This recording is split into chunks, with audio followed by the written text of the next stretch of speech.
100కి 100% ఏదైతే ఎంతమంది పిల్లలుంటే ఒకరుంటే 15,000, ఇద్దరుంటే 30,000, ముగ్గురుంటే 45,000 ఇచ్చి తీరుతాం.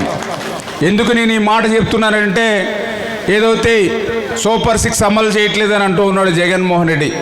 నేను అడుగుతున్న సూటిగా నీకు దమ్ము ధైర్యం ఉంటే జగన్మోహన్ రెడ్డికి నువ్వు అధికారంలోకి వచ్చిన తర్వాత అమ్మ ఒడి ఎన్ని రోజులకి అమలు చేశావు? Straight question. ఇక్కడ కూడా మా సాక్షి విలేకర్ గారు కూడా ఉన్నారు, ఆయన కూడా సమాధానం చెప్పొచ్చు కావాలంటే జగన్ తరపున. Straight question. మీరు అధికారంలోకి వచ్చిన తర్వాత మీరు 2019 జూన్ నెలలో ప్రమాణ స్వీకారం చేసిన తర్వాత ఎప్పుడు మీరు అమ్మ ఒడి అమలు చేస్తారు?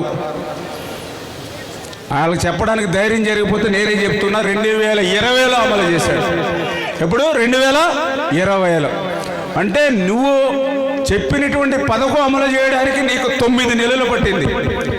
మరి నేను అధికారంలోకి వచ్చిన 2 నెలలకే 3 నెలలకే నువ్వు అమలు చేయలేదని నన్ను ప్రశ్నించడానికి నీకు హక్కు ఉందా? ఉందా హక్కు? దయ ఉంచే సాక్షి వారిని అదేవిధంగా జగన్మోహన్ రెడ్డి గారిని గుర్తుపెట్టుకోమని కోరుతూ ఉన్నా. అదేవిధంగా ఏదైతే ఇంకొక స్ట్రైట్కి వచ్చింది దాని నిమిత్తమే ఆ రోజు భారతీరెడ్డి గారు మా దగ్గర వీడియోస్ ఉన్నాయి చాలా క్లియర్గా, మొన్న కూడా ఏది చూపించా మీకు. ఒక పిల్లవాడు ఉంటే 15,000, ఇద్దరు పిల్లలు ఉంటే 30,000 రూపాయలని స్వయంగా భారతీరెడ్డి గారు ఇంటింటికి వెళ్ళి ప్రచారం చేసింది ఆ రోజు. మరి అధికారంలోకి వచ్చిన తర్వాత నువ్వు ఇద్దరికి ఇచ్చావా, ఒక్కరికి ఇచ్చి మోసం చేసావా? సమాధానం చెప్పండి స్ట్రైట్గా. అంటే ఆ రోజు నువ్వు మోసం దగా చేసి ఈరోజు మళ్ళీ మమ్మల్ని ప్రశ్నిస్తున్నటువంటి పరిస్థితి. ఓకే, ఆ రోజు స్ట్రైట్కి వచ్చిన మూడవది, నువ్వు ఆ రోజు ఎన్ని వేల రూపాయలు ఇస్తావని చెప్పావు? 15,000 రూపాయలు ఇస్తా అని చెప్పావు. తర్వాత ఎంత ఇచ్చావు? 14,000. తర్వాత 13,000.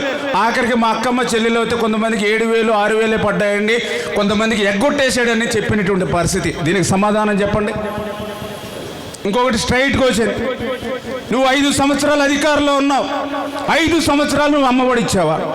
1 సంవత్సరం ఎగ్గొట్టావా లేదా? సమాధానం చెప్పు. అంటే నువ్వు అధికారంలో ఉంటే ఓడి చెప్తావు, ఇవాళ ప్రతిపక్షంలో ఉంటే ఓడి చెప్తావు. మేము నీతిగా నిజాయితీగా పనిచేసేటువంటి ప్రభుత్వం మా ప్రభుత్వం. చేత ఖచ్చితంగా మాట ఇచ్చాం, నీకు మళ్ళగా మాట తప్పం, నీ మాదిరిగా మడమ తెప్పం అన్న మాట ప్రకారం తల్లికి వందనం. ఏదైతే మీకు చెప్పామో అది మోసం దగా నీ మాదిరి లేకుండా అమలు చేసి తీరతాం.